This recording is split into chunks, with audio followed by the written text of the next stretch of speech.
हरिभद्र श्री महाराजा धर्म का महत्व समझाते हुए व्यक्ति के जीवन के अंदर धर्म की आराधना, साधना, धर्म की उपासना जीवन में आदरने जैसी है, जीवन में करने जैसी है, उसकी बात करते हुए धर्म को समझाया, धर्म के महत्व को समझाया, धर्म के उपयोग को समझाया, धर्म के लक्ष्य को समझाया, धर्म किस तरह से करना चाहिए उस स्वरूप को समझाया। अब बात करते हुए कहते व्यक्ति के जीवन के अंदर धर्म का स्थान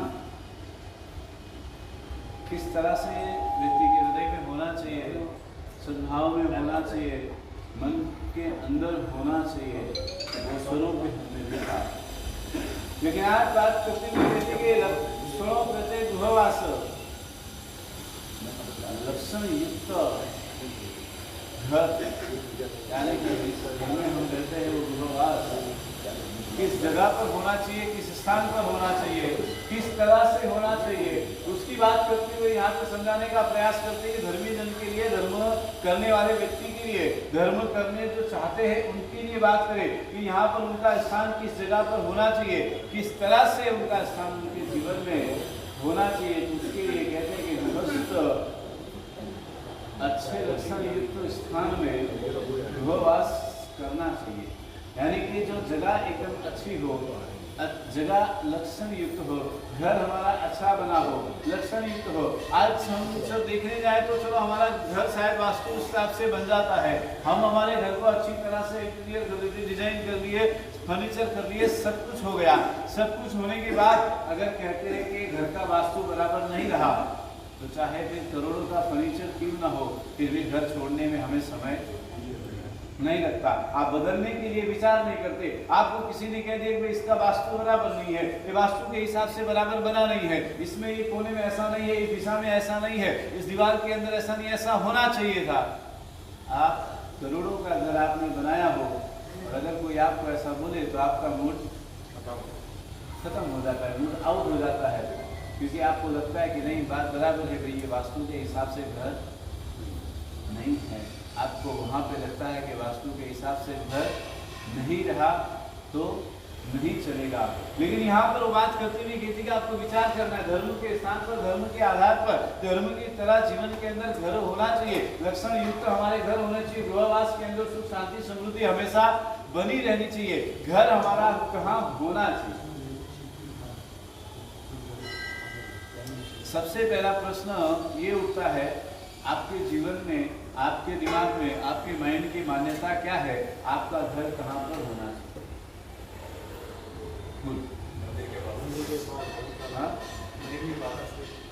मंदिर के पास में होना चाहिए, धर्मशाला के पास में होना चाहिए, उपाश्रय के पास में होना चाहिए।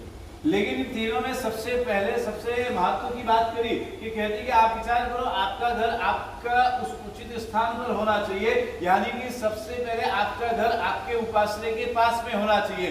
एक बार शायद मंदिर के पास में नहीं रहेगा, चलेगा, लेकिन घर हमेशा उपाश्रयों के पास में होना चाहिए, क्योंकि उपाश्रय का महत्व है। उपाश्रय की बात करते हुए कहते हैं कि उपाश्रय के पास में रहेगा तो आपके जीवन के अंदर धर्म का महत्व समझ में आएगा, धर्म की आपके जीवन में शुरुआत होगी। उपाश्रय नाम हमने अभी दिया है, पहले प्राचीनतम नाम गौशाला हुआ करता। क्या हुआ करता था? गौशाला हुआ करता था। आज हम हमारे जीवन के अंदर में परिवर्तन के हिसाब से चल रहे हैं, परिवर्तन होना जरूरी है, हमें लगता है इसलिए हम कर रहे हैं, लेकिन कहते हैं परंपराओं को और प्राचीनतम विधि विधान को हम भूल नहीं सकते हैं। आज भी जमाने हम देखने जाए ना, अहमदाबाद के अंदर आप देखने जाओ, मारवाड़ राजस्थान की धरती पर पुराने गाँव में, पुराने देश में, पुराने राज्य में आप देखने जाओ, वहाँ पे जितने भी उपाश्रय होंगे उनका अवश्य में नाम गौशाला के नाम से ही होगा।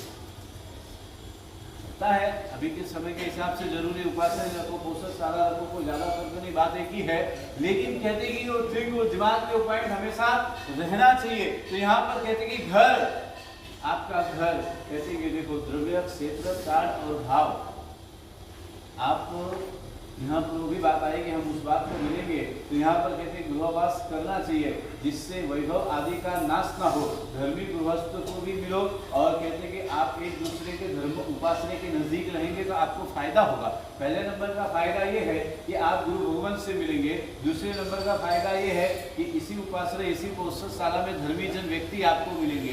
धर्मी जन व्यक्ति यानी कि कोई जब सामायिक कर रहा है, कोई पोषक कर रहा है, कोई आराधना साधना करने वाला व्यक्ति है, तो जो इधर आएगा और आप आएंगे तो आप दोनों का समागम होगा, तो आप दोनों एक दूसरे को मिलेंगे, तो एक दूसरे को जानने का मौका मिलेगा, समझने का मौका मिलेगा, बात करने का मौका मिलेगा, ज्ञान की आदान का प्रदानता होगी। तो शायद हमारे जीवन में धर्म नहीं है, शायद हमारे जीवन में ज्ञान नहीं है, उससे हम 5 मिनट मिलेंगे तो एक दूसरे से ज्ञान की बात होगी, तो एक दूसरे को कुछ ना कुछ जानने और समझने को मिलेगा।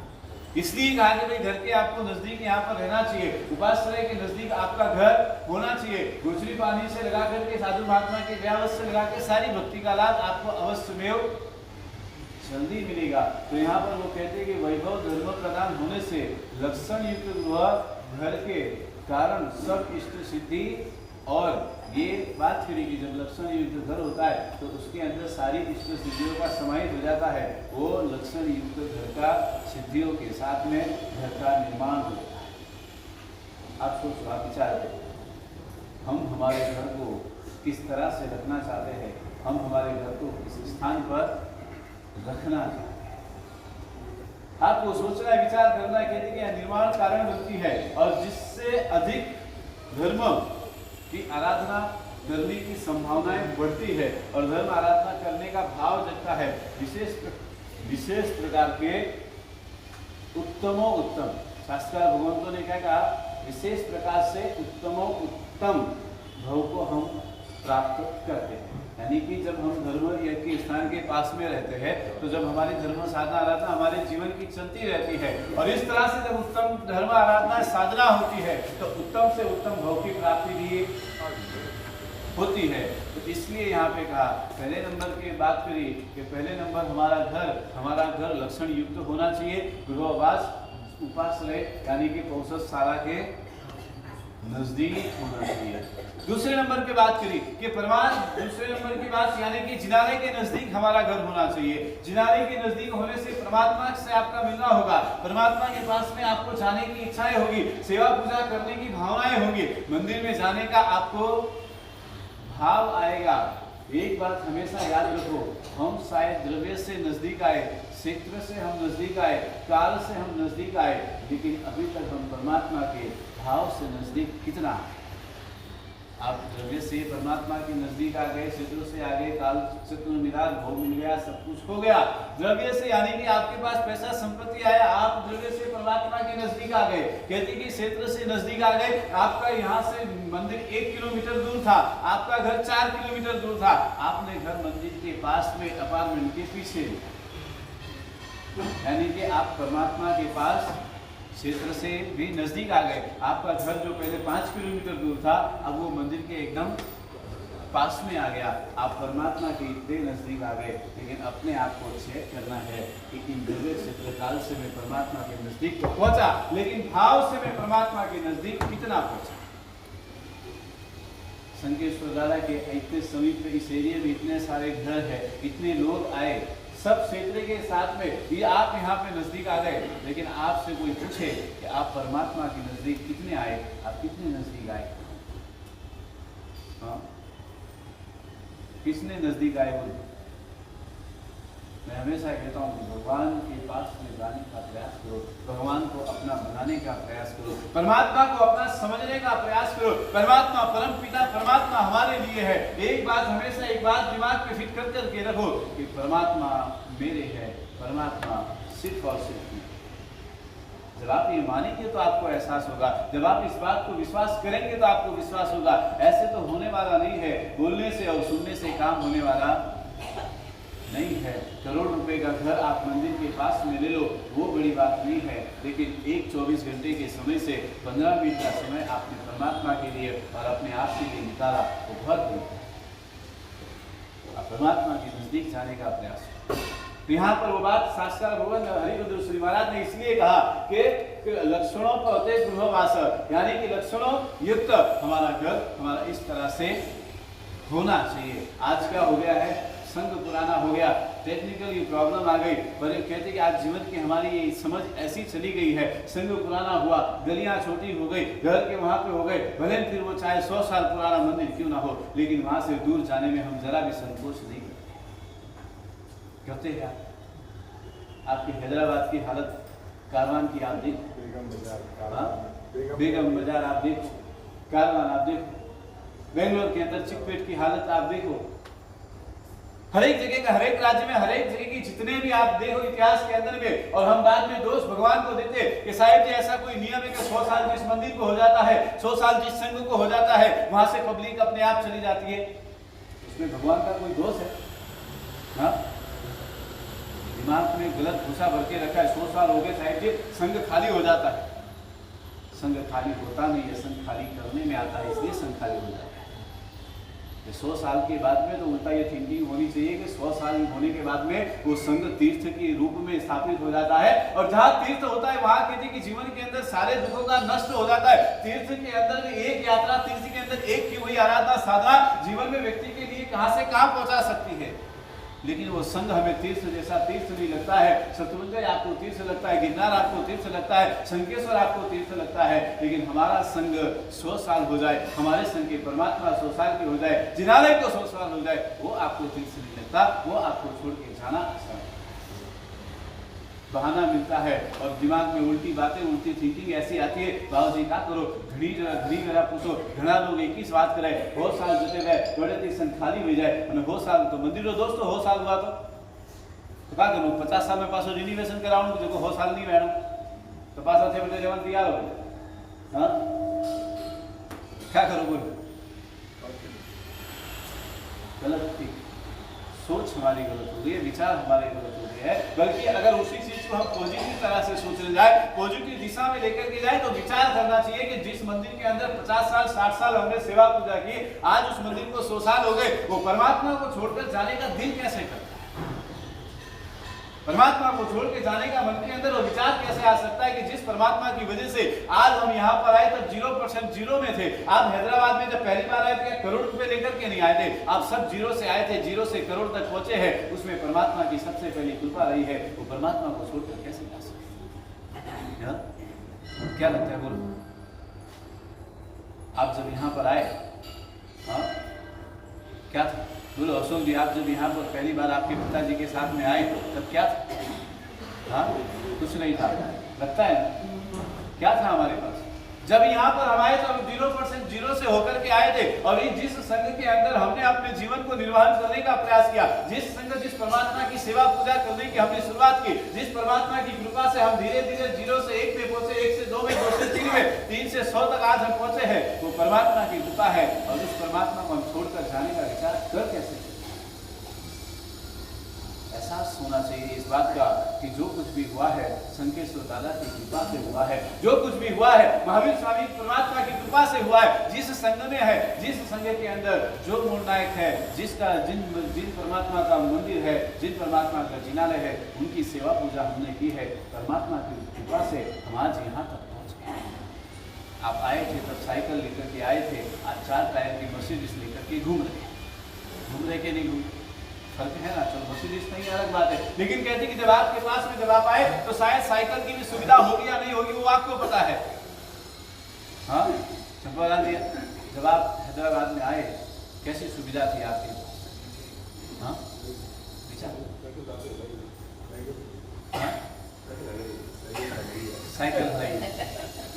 साइकिल उन्होंने चलाई है।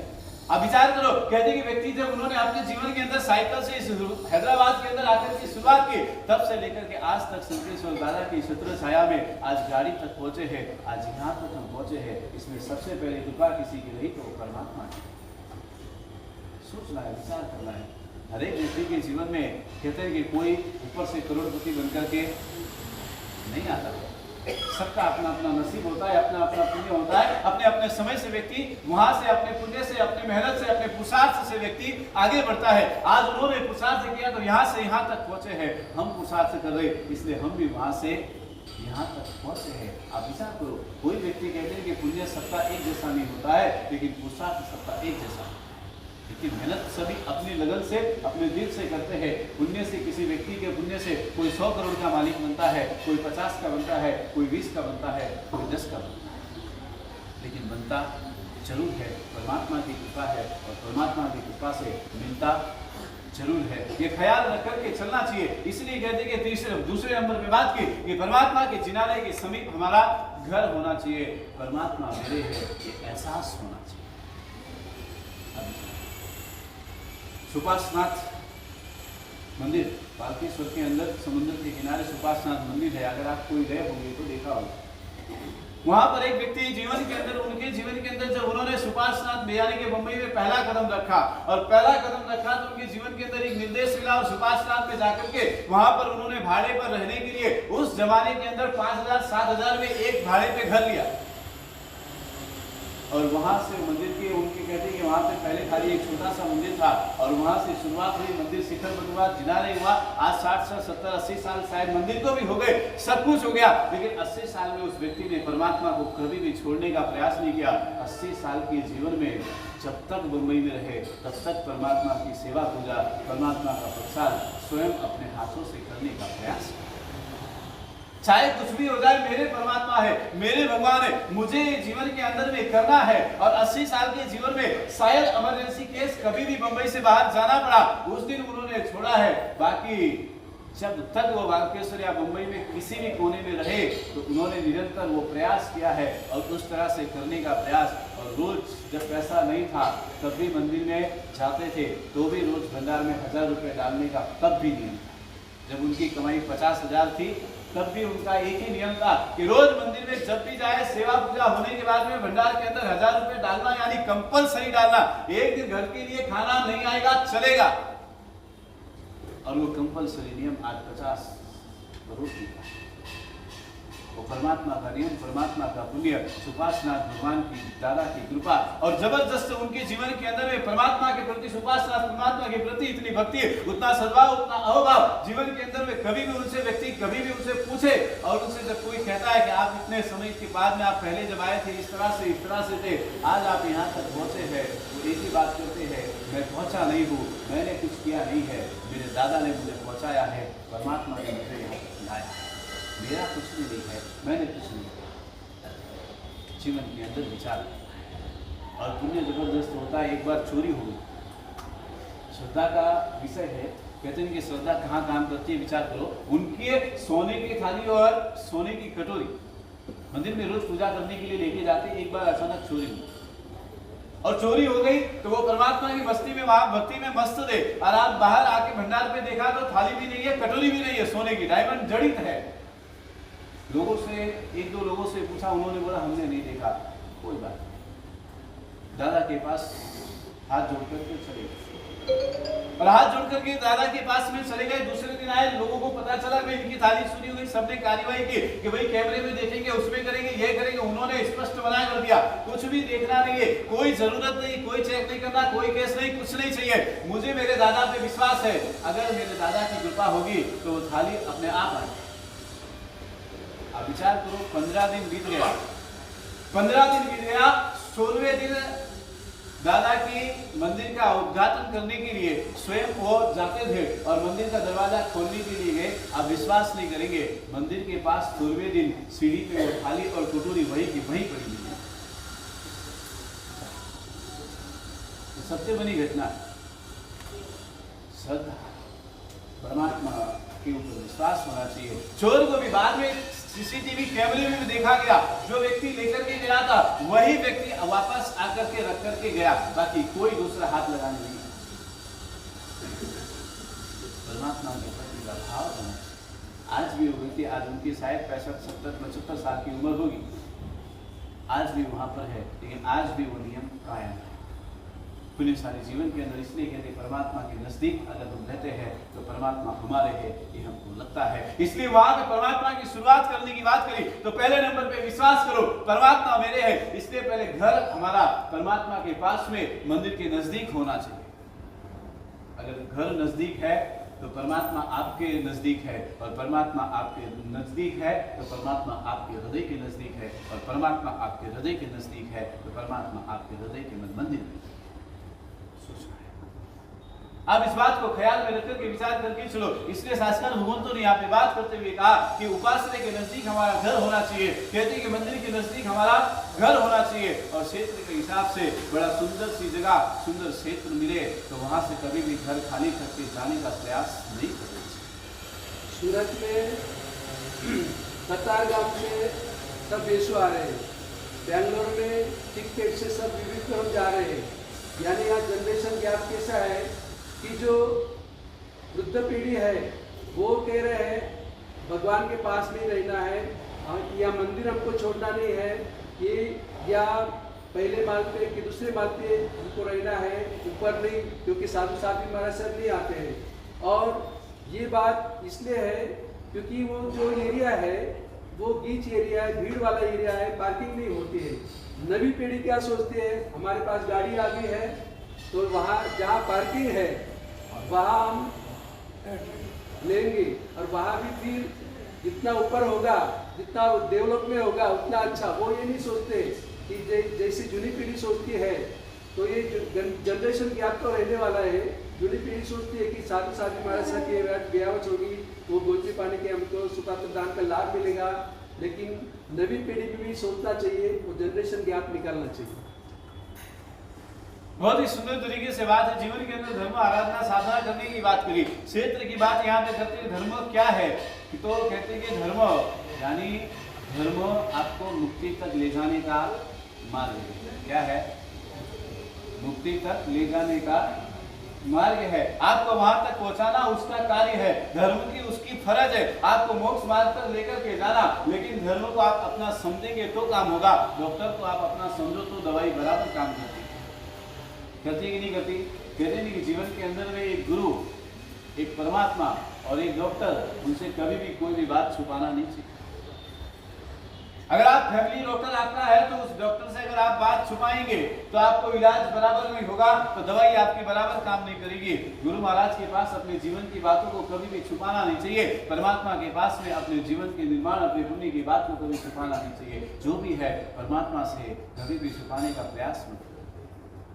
ताकि यहाँ पर बात करते हुए कहते हैं कि निरंतर ये धर्म का कार्य है, धर्म आपका कार्य करने के लिए तैयार है, लेकिन आपको धर्म के मार्ग पर आपको चलना पड़ेगा। उसी गाड़ी में तो आपको बैठना पड़ेगा, उसके बिना तो आप मुक्ति तक नहीं जा सकते हैं। तो यहाँ पर वो कहते हैं कि कार्य यानी कि निरंतर कार्य का तो क्या है, तो कहते हैं कि निरंतर कार्य यानी कि सदगति देना, और सदगति देने का कार्य क्या है, तो कि समाधि देना। और समाधि की बात करते हुए कहते हैं कि समाधि से क्या है, तो कि समता देना, और समता से समाधि, और समाधि से सिद्धि, और सिद्धि से मोक्ष, यानी कि सिद्ध गति तक आपको पहुंचाने का कार्य धर्म मार्ग करता है। तो ये बात आपको सोच कर रखना, विचार करते हुए कहते हैं कि सीढ़ी है, ये जो सीढ़ी है वो सीढ़ी के ऊपर आपको चढ़ना पड़ेगा। उसमें सबसे पहले अपने जीवन में संभाव लाना पड़ेगा। संभाव के बाद में एक समता आती है, संभाव के द्वारा समता, और समता से कर्म की निर्जरा, कर्म की निर्जरा होगी, अपनी आत्मा शुद्ध बनेगी, और अपनी आत्मा शुद्ध और निर्मल बनेगी तो एक ना एक दिन समय की प्राप्ति अवश्य में होगी। और समय की प्राप्ति होगी, समय ज्ञान, समय दर्शन, समय चारित्र की जिस दिन प्राप्ति होगी उस दिन हमारी आत्मा को भगवान बनने से कोई नहीं। हमारे जीवन के अंदर इस बात को आपको निरंतर समझ कर रखना है, सोच के चलना है, विचार के चलना है कि जिससे अंश ये समता समाधान भाव रूपी ये धर्म हमारा, इस भाव रूपी शुद्ध धर्म तो कहते हैं कि आज के ज़माने में क्रियाओं के साथ में हम धर्म करते हैं, भाव रूपी हमारा धर्म होता नहीं है। करने के लिए सब कुछ करते हैं, लेकिन करे या ना करे दोनों समान, क्योंकि उसमें कोई भाव नहीं है, उसमें कोई विचार नहीं, उसमें कोई ख्याल नहीं। हमारे जीवन के अंदर भी इस बात को आपको सोचना पड़ेगा, अपने सारे विचार करके चलना पड़ेगा। तपस्या करना बड़ी बात नहीं है, तपस्या क्रिया के साथ में करना बड़ी बात है। एक तपस्वी की व्यक्ति के जीवन में जब तपस्या करते हैं, तपस्या के साथ में वो भाव आना चाहिए कि भाई कम से कम क्रियाएं तो पूरी करना है, और क्रियाओं के साथ में कम से कम जिनवाणी का श्रवण तो अवश्य करना ही करना है। ये भाव आना चाहिए, ये भाव नहीं। खाली उपास करना, उपास कर लिए, व्यासना करना, व्यासना कर लिए, आमिल करना, आमिल करिए, एकासना करना, एकासना कर लिए। एकासना से मतलब है क्रिया और भाव से कोई मतलब नहीं। बुनी सारी बात आपको सोचना है कि धर्म अपने जीवन के अंदर में शुद्ध किंचित शुद्ध धर्म चिंतन शुद्ध स्वरूप वो भाव धर्म है, चिंतन करना है। ये शुभ भाव हमारे अंदर वो भाव धर्म की प्रगटीकरण करता है, और वो भाव धर्म की आराधना हमारे जीवन में अवश्य में होनी चाहिए। बात करेंगे कैसे कि हमारे जीवन के अंदर एक एक धर्म की आराधना, एक एक धर्म की साधना का महत्व कितना हुआ करता है। आज हमारे समय के अंदर एक साल के अंदर 8 दिन के पर्वाधिराज पर्व प्रदूषण का महत्व है। आपने अपने जीवन के अंदर में 120 दिन के चौमासे में से आपने आधे चौमासे का महत्व रखा, आधे चौमासे में से आपने खाली 8 दिन का महत्व रखा, 8 दिन में से आपने मात्र खाली 1 दिन संवत्सरी का महत्व आपने रखा। हमारी थिंकिंग का वही से पहला तो हमें 4 महीना चौमासा रीतु कोई महत्व रही होगी, हमें रिया तो 2 महीना महत्व, 2 महीना में पासा वणमी पासा शॉर्ट करेंगे 8 दिन लाया, 8 दिन की शॉर्ट करेंगे पासा हाँ 1 दिन लाया, कितना लाया 1 दिन, खाली 1। अच्छा, मोक्ष में जाने के लिए 1 दिन काफी है? आपको लगता है कि मोक्ष में 1 ही दिन में जा सकते हैं? सोच। यहाँ पर कहते हैं पर्वाधिराज पर्व प्रदूषण की आराधना साधना शुरू होगी, पर्वाधिराज पर्व प्रदूषण शुरू होंगे। आपको विचार करना है कि पर्वाधिराज प्रदूषण के अंदर शायद हमने कहते हैं कि हमने एक सामायिक की होगी, एक पूजा हम करेंगे, एक औषध हम करेंगे, एक प्रतिक्रमण हमारे जीवन के अंदर भी होगा, लेकिन वो प्रतिक्रमण, वो आमिल, वो एकासना, वो व्यासना, वो उपास, वो छठ, वो अट्ठम, वो अट्ठाई, वो 16 उपास, वो मास श्रवण हमारे लिए कल्याणकारी कितने होंगे। करने की बात सुबह सुबह चलो तैयारी हो जाएगी, शायद कर भी लेंगे, लेकिन वो हमारे लिए कल्याणकारी बनेंगे या नहीं बनेंगे, वो भाव के साथ में हम यहाँ पे करने की बात करते हुए पहला उपास, लास्ट उपास, अट्ठम अट्ठाईस सब हो जाएगा। प्रदूषण के अंदर आप कुछ करो या ना करो, लेकिन कम से कम इतना नियम तो आपका रहेगा कि कम से कम 1 उपास, पहला लास्ट का उपास, फिर अट्ठम अट्ठाई, या और क्या क्या करेंगे, बोल क्या क्या करेंगे। हाँ, प्रदूषण आ रहे, आराधना तो करनी है कि नहीं करनी? तो आप 2 महीना उपास नहीं करे कोई बात नहीं, 4 महीने का मासिक श्रवण नहीं करे, उसमें मेरा कोई विरोध नहीं है, पर कम से कम 8 दिन का तो हाँ क्या होगा बोलो, 8 दिन तो करेंगे कि नहीं करेंगे? लगता है कि 8 दिन तो करना चाहिए। ये तो आपने ही सोचा है ना, आपका चॉइस है, आपने चॉइस करके रखा है भाई 8 दिन धर्म आराधना साधना तो करनी है। धर्म आराधना साधना करनी पक्का विचार है कि नहीं है?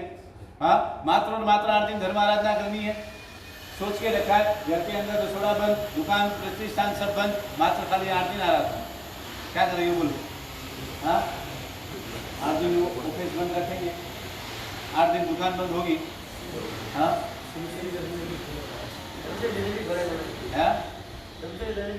हमारी संवत्सरिक दिन भी बंद हो जाए तो बड़ी बात है। मैं तो कहता हूँ कहते कि जीवन के अंदर में कहते कि ऐसे महत्व के दिनों में और धर्म आराधना साधना के दिनों में अगर कहते कि तुम्हारी दुकान बंद हो जाए, तुम्हारे कहते ऑफिस बंद हो जाए, तुम्हारे घर के अंदर रसोड़ा बंद हो जाए, तो तुम्हारा पुण्य हो या ना वो तो मैं नहीं जानता, लेकिन कहते पर्वाधिराज का पुण्य तो जरूर उजागर हो जाएगा।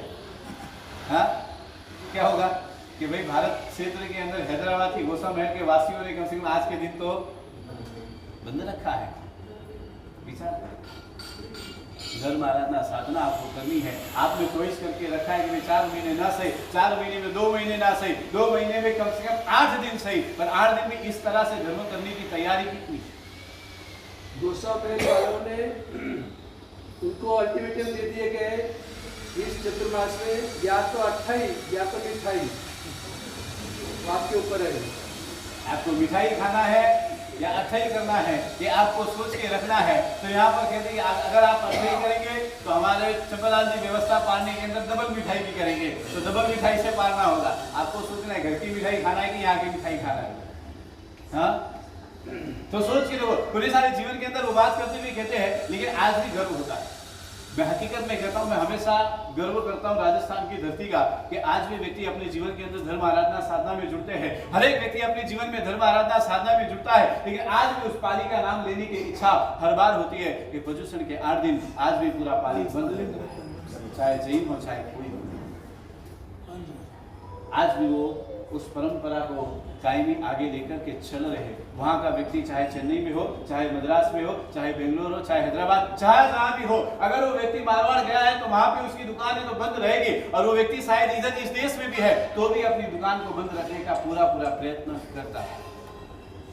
हमें सोचना है पुण्यशाली, क्योंकि ये पर्व प्रदूषण हमारे है, ये पर्वों की आराधना हमारे लिए है, हमारी आत्मा के लिए है, आपको करना है। जो नहीं करते, करने का भाव नहीं है, उनके लिए परमात्मा की उत्कृष्ट भक्ति करना है। कम से कम इतना भाव तो अवश्य में रखना चाहिए, क्योंकि तो उसमें कोई तकलीफ जो तो नहीं है। आप अगर चलो शायद भाई प्रतिबंध नहीं कर सकते, कुछ नहीं कर सकते, अलग बात है, पर कम से कम उत्कृष्ट भाव के साथ में आप परमात्मा की भक्ति करते हैं, आराधना साधना तो कर सकते हैं, उसमें तो आपको कोई तकलीफ नहीं है। हाँ, पहले नंबर पे बात ही कि इस संसार से मुक्त होकर के आराधना करो, उत्तम उत्कृष्ट, बहुत ही अच्छी बात है। लेकिन उससे अगर शायद नहीं हो सकता तो कम से कम उत्तम भक्ति, उत्तम विचारों के साथ में हम आराधना साधना और भक्ति तो कर सकते हैं। तो यहाँ पर वो कहते हैं उसमें कोई तकलीफ नहीं है, शक्ति से नहीं, कम से कम दिल से भक्ति संपूर्णतः संसार का त्याग कर करके आराधना साधना भक्ति तो अवश्य में कर सकते हैं। जितनी शक्ति है उस अनुसार करने की बात करी, दिल से करने की बात करी कि कम से कम चलो शायद शक्ति से कमजोर हो गए, चलो शक्ति होते हुए भी आपने उपवास नहीं किया, शक्ति होते हुए भी आपने आमिल नहीं किया, शक्ति होते हुए भी आपने अठई नहीं की, शक्ति है पर करना नहीं है।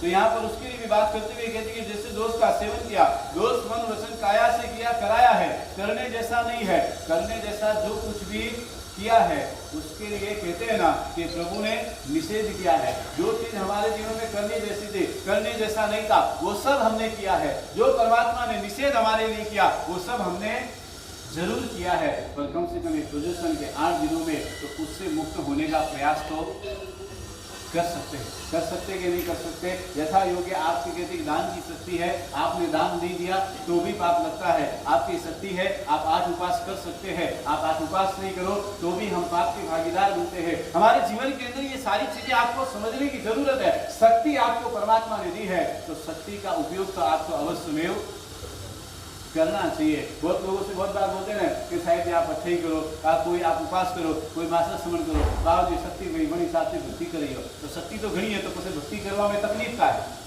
हाँ, आपका जवाब क्या होता है? साहिब की शक्ति अनुसार हम भक्ति करेंगे। शास्त्र मुझे जवाब तो ऐसा देते हैं कि ऐसा लगता है परम ज्ञानी आत्मा है, बाबा जी यथाशक्ति को अपेर कर रही हो, क्या कर रही हो, यथाशक्ति क्या कर रही हो, 3 टाइम खावा कर रही हो, यथाशक्ति योग्य है। हाँ, पुलिस आदमी विचार करना है। हमारी शक्ति होती हुए भी हम करने के लिए तैयार नहीं होती, क्योंकि हमें इस संसार के आलस में बढ़ गए। इस आसक्तियों ने हमें करने के लिए आगे बढ़ाने का प्रयास नहीं करते हैं। बाकी शक्ति है तो अवश्य में करने का प्रयास तो अवश्य करना ही चाहिए, उत्साह अपने जीवन में अवश्य में होना ही चाहिए। तो यहाँ पे शास्त्र भगवान आप विचार करना, कहते सती शक्ति है स्वामी वात्सल्य ना की, शास्त्र में बात आती है सती शक्ति आप स्वामी वात्सल्य ना की। चलो ठीक है, हमारी शक्ति कम है, हम स्वामी वात्सल्य नहीं कर सकते, पर एक सामूहिक में एक स्वामी वात्सल्य हो, जितनी शक्ति है उतनी सहभागी तो बन सकते कि नहीं बन सकते, प्रश्न नहीं कर सकते, व्यक्तिगत नहीं हो सकता, व्यक्तिगत करने का कर्तव्य है। पर चलो परमात्मा की कृपा इतना सब कुछ है, लेकिन शायद थोड़ी अनुशक्ति के कारण यथा योग्य शक्ति नहीं है। चलो कोई बात नहीं, हम व्यक्तिगत नहीं कर सकते, पर सामूहिक में जब मौका मिले उसमें तो कर सकते ना, उसमें तो कोई तकलीफ नहीं।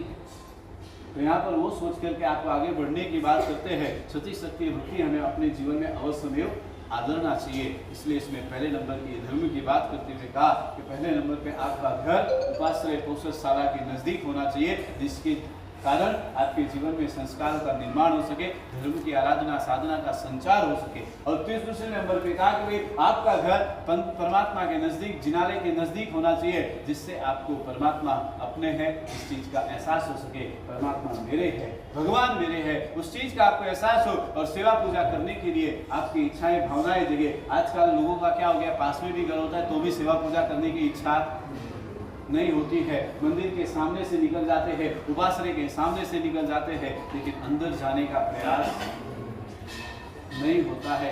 आज के ज़माने की ये सबसे बड़ी घटना, आप घटना कहो, कहानी कहो, जो भी आप समझो, ये हमारे जीवन की हो चुकी है। इच्छा है, समय है, सब कुछ है, लेकिन फिर भी जाना नहीं है, क्योंकि जाने के लिए वो आलस है, वहाँ तक जाने के लिए हम तैयार नहीं हैं।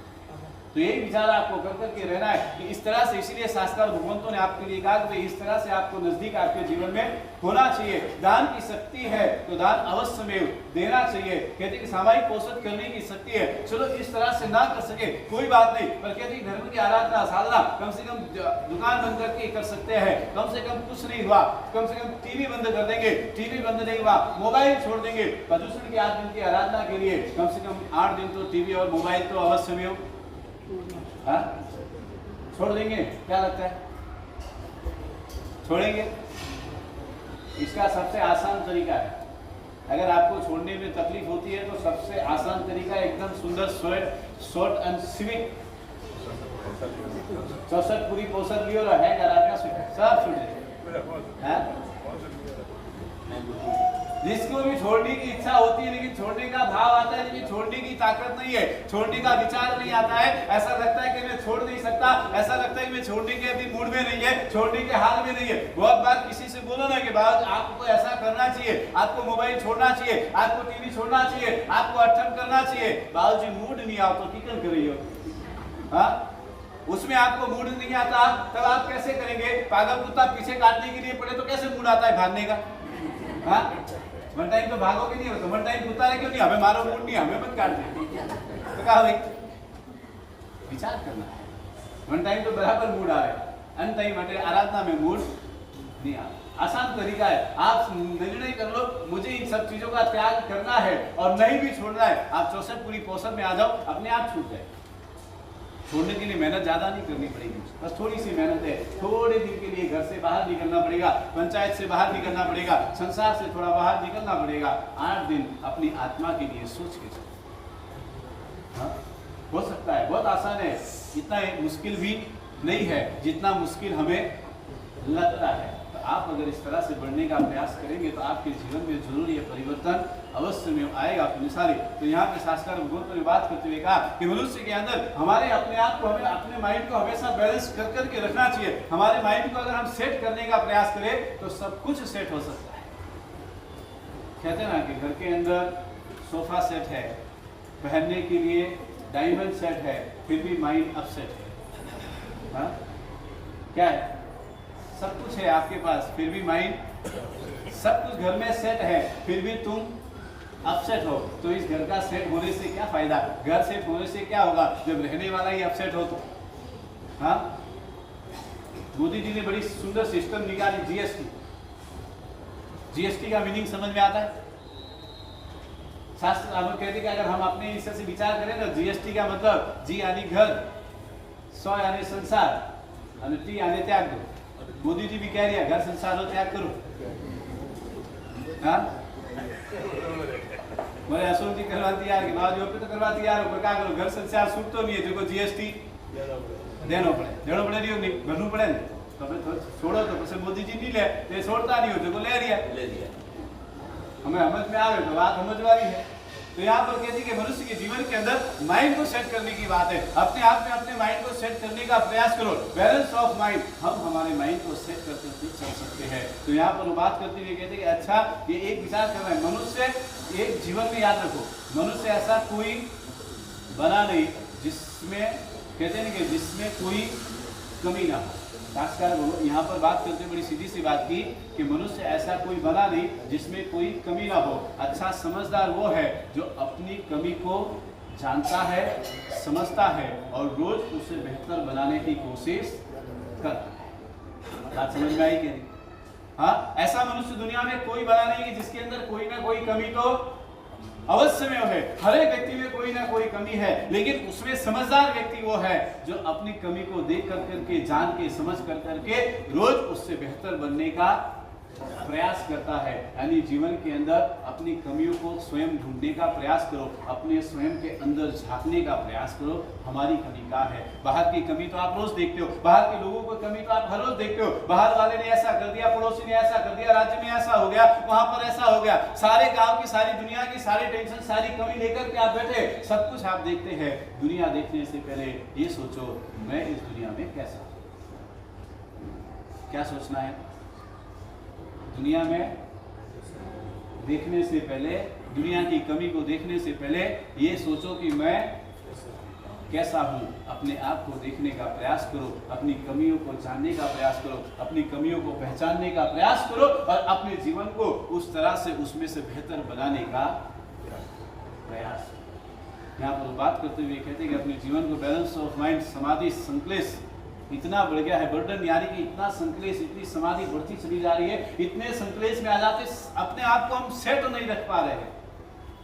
सब कुछ होते हुए भी मन के अंदर इतने सारे विचार, इतने सारे संकलेशों से जकड़ गए, फंस गए कि हम अपने आप को छुड़ाना चाहते तो अब हम छुड़ा नहीं पा रहे।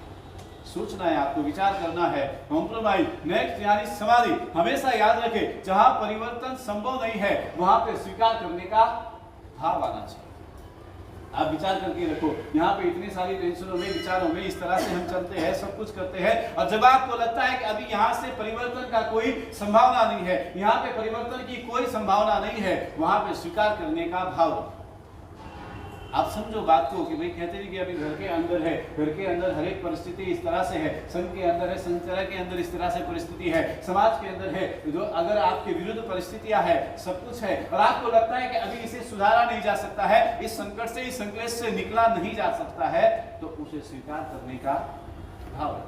जैसा भी है कोई बात नहीं, चलो मान लो कि शरीर के अंदर बीमारी आ गई, शुगर आ गया, अब शुगर को निकाला नहीं जा सकता है, पर उसको निकालने का टेंशन लेने से अच्छा है कि स्वीकार कर लो कि कोई बात नहीं, शुगर आ गया, उसे स्वीकार है। लेकिन क्या होता है, उसे मिटाने का प्रयास, उसे हटाने का प्रयास, उसे दवाई कराने का प्रयास, सब कुछ चालू हो जाता है, फिर भी वो मिटने वाला तो नहीं है। घर के अंदर कहते हैं कि लाख रुपए, करोड़ रुपए का नुकसान हो गया, घर के अंदर तकलीफ आ गई, सब कुछ हो गया, पर अब एक बात तो समझ लो, मन के अंदर वो संकलेश रख करके, माइंड को डिस्टर्ब कर करके उसमें कुछ मिलने वाला तो है नहीं। इसीलिए यहाँ पे कहा कि उस समय उसका परिवर्तन होना मुश्किल है, उसे हम परिवर्तन नहीं कर सकते, उस परिस्थिति को उस समय के साथ में हम बदल नहीं सकते हैं, पर स्वीकार तो कर सकते हैं। कोई बात नहीं हुआ, वो स्वीकार है, आगे स्वीकार करके उसमें आगे बढ़ने का पुरुषार्थ कर सकते हैं।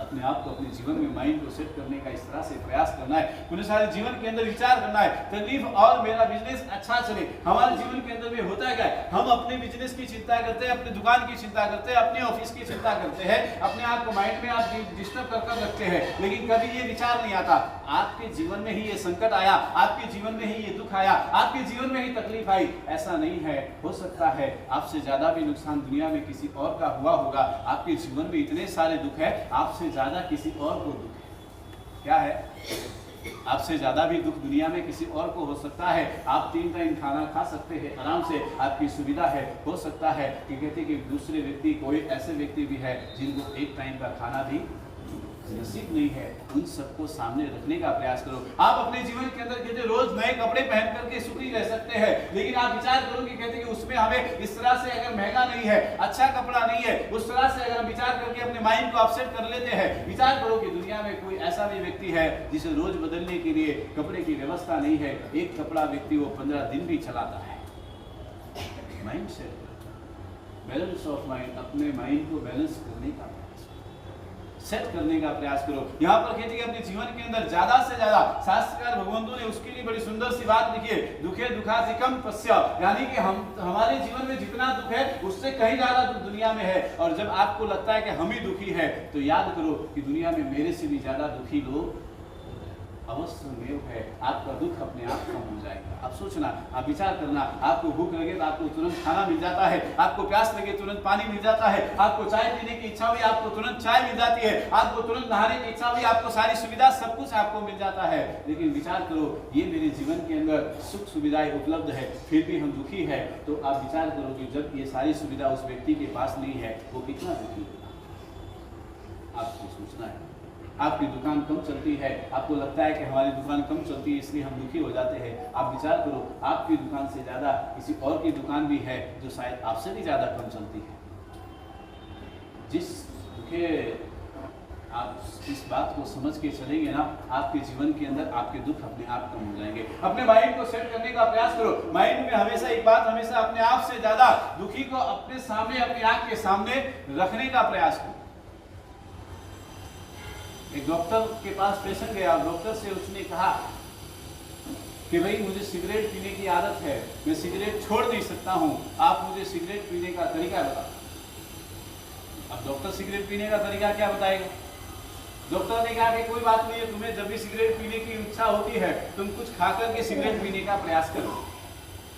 तुम कुछ खाकर के सिगरेट पीने का प्रयास करना, आपकी समस्याएं कम हो जाएगी, आपके जीवन के दुख कम हो जाएंगे। थोड़े दिन का समय हुआ, पेशेंट वापस डॉक्टर के पास में गया और डॉक्टर से जाकर के कहने लगा, डॉक्टर आपने जो दवाई बताई, आपने जो युक्ति बताई, उससे तो मेरी समस्याएं बढ़ गई, मेरे को प्रॉब्लम हो गया।